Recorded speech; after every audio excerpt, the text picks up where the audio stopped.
Former U.S. Ambassador to NATO Ivo Daalder has said that the U.S. President Donald Trump is looking for an economic win with China, which may not be actually good for India. Speaking to me earlier, he said that the president would even risk a geostrategic loss with countries like India to achieve a deal with China. Daalder added that the NATO will continue to persist even if USA withdraws from the organization. I began by asking him about the expectations from the second presidency of Donald Trump.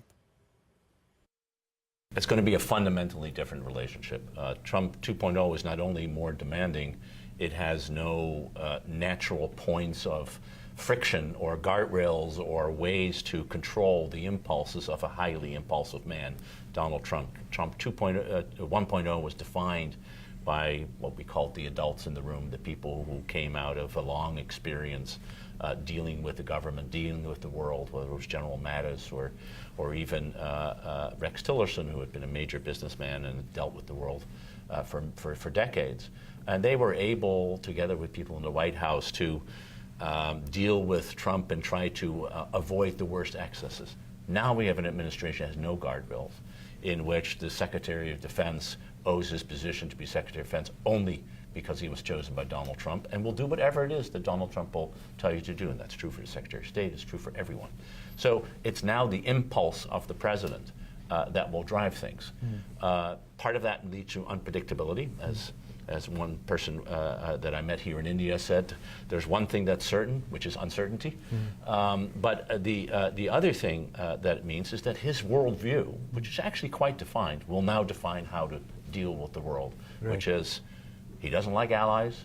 He believes that we should work with big powers like Russia and China, and that he wants to get the best possible deal out of any relationship. It's highly transactional, win-lose, no leading, just winning. Right. I'd like to ask you about U.S. relationship with NATO and Europe. Do you think there's going to be a rupture there, considering the kind of speeches top officials like J.D. Vance have made? Well, I think the fundamental point is that the Europeans think there is a rupture. We are seeing a fundamental shift in European thinking, perhaps best exemplified by what happened in Germany, where, of course, the attack on the German system happened by the vice president in Munich. The German reaction to this was one of outrage, on the one hand, and a realization that something fundamental had broken. So the new Chancellor of Germany, who soon he still has to form a government, but will be the new Chancellor, Mr. Friedrich Merz, took his first opportunity publicly to declare that the United States was no longer a reliable ally and that we needed an independent Europe, even going so far that if that means working outside of NATO, to do so outside of NATO. A German chancellor that really since 1949, independence of West Germany, has relied on the United States for its security, for its sense of self-worth. For a German chancellor to say that is extraordinary. But then we live in extraordinary times. Right. What about NATO? You have been U.S. ambassador to NATO. Can NATO guarantees for its European partners, will they last actually? And can partners and allies count on those guarantees? Well, the question, of course, is can they count on the U.S. guarantee? The U.S. guarantee is a promise. It's a promissory note. You said, if something happens, I will do this. We are now in the age where those promissory notes can be ripped up any day, in which the United States, in an extraordinary measure, votes with Russia, North Korea, and Belarus, the three countries that are actually involved in a war against Ukraine, against not only Ukraine, but every single ally that the United States has. Even a country as China or a country as Iran abstained from that revolution that the United States voted against. And under those circumstances, trusting the United States is going to be more and more difficult. And the impulse will be to say, no, we need to figure out how to be more independent. We will have to invest more in our own defense, good thing anyway. But in the end, an alliance that has existed for 75 years, whose 75th anniversary we celebrated in July, may not even get to its 76th birthday in its present form. And here's the important thing. NATO will persist. Even if the United States withdraws, 31 countries will be members of NATO, and they will use NATO instruments, they will use NATO procedures, they will use NATO rules to continue to find ways to ensure their collective defense. Right. Give us a sense of the kind of relationship we could see between US and China, and what kind of impact will that have on the world? We've seen the impact of the tariff wars in the first Trump administration. That rattled stock markets. Nobody likes trade wars, but what could happen now? So I think actually that what Donald Trump is seeking is an agreement, a big deal with China. I don't think that this is good news for the region. I don't think it's good news for Taiwan. I don't think it's good news for our allies, Japan and Korea. I'm not even sure it's good news for India. Because it is the geostrategic interest between India and the United States vis-a-vis China that has been informed the relationship. I think that Donald Trump is looking for some kind of deal that he can sell as an economic win, even though it's a geostrategic loss, because he doesn't care about the geostrategic losses in the way that American presidents in the past have. He sees Xi Jinping as a genius, as an incredible leader, because he controls, as he says, his 1.4 billion people with an iron fist. Not something that we as Democrats, whether you're Indian or American, should admire, but he does.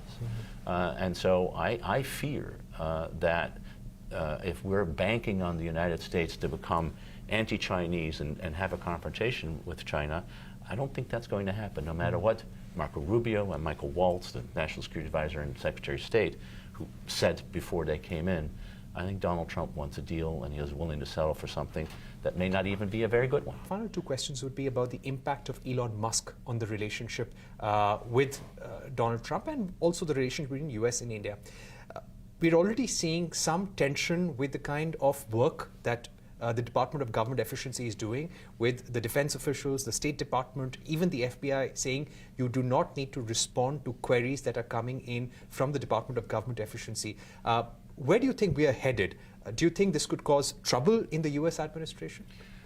Well, we don't really know because we have nothing to compare it to. We have never in the history of a country seen an outside person come in with absolutely no experience in government, bring in 40 whiz kids who have absolutely no experience in life, let alone in government, and to tear the entire structure apart. In a way that has no rhyme and no reason.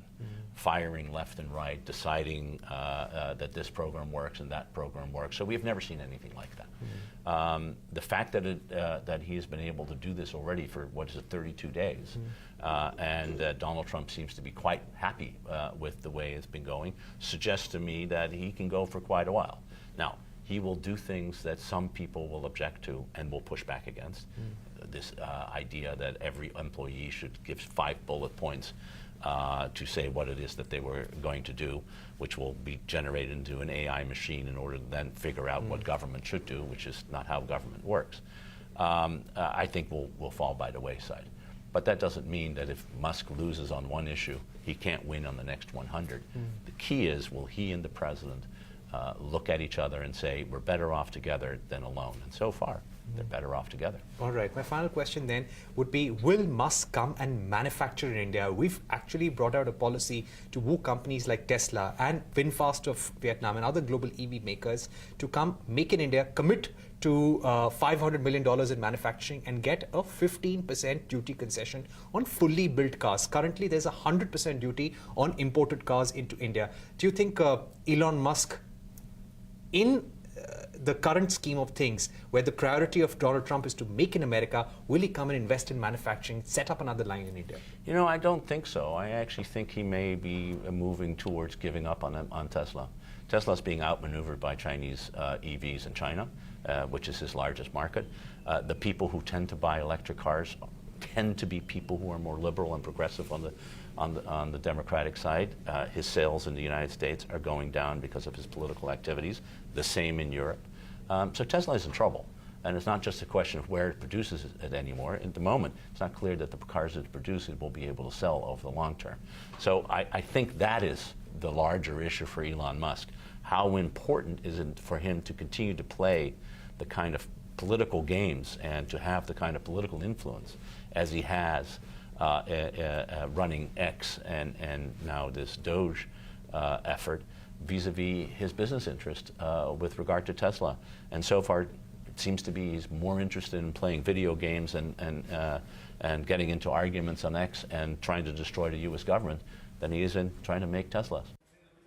All right, that was the former U.S. ambassador to NATO, Ivo Daalder, saying he's not sure if Elon Musk would actually go ahead and invest in manufacturing in India. Let's see what happens in the next few months. With that, it's a wrap on this edition of News.